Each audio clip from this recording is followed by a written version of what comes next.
Mon grand-père était Henri-Auguste Sédar, chef cuisinier du roi George V d'Angleterre.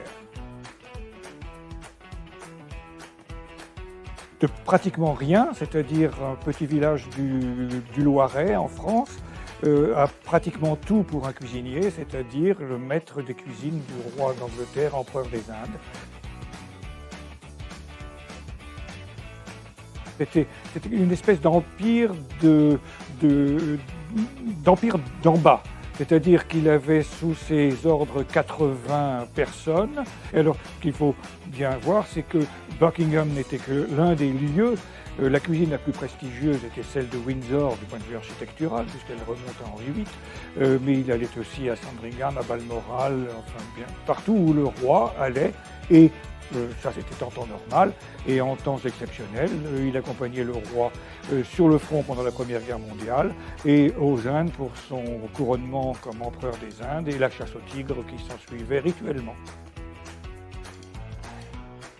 Je sais qu'il a cuisiné les 9 premiers gâteaux d'anniversaire d'Élisabeth II. Alors ça, c'est une question délicate parce que j'ai envie de vous faire une réponse un petit peu oblique. Le roi, il aimait beaucoup la friture de petits poissons, small fry, et il savait, quand ce n'était pas Sédar, qu'il la lui avait faite.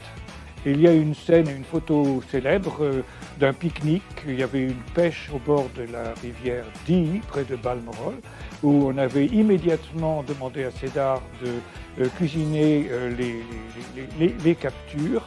Et cette photo a été prise par le duc d'York, elle est même signée par lui, et on voit Sédar tout sourire avec sa poêle à frire sur son barbecue et avec la reine Marie derrière, qu'on reconnaît à son chapeau surtout, qui attend son assiette.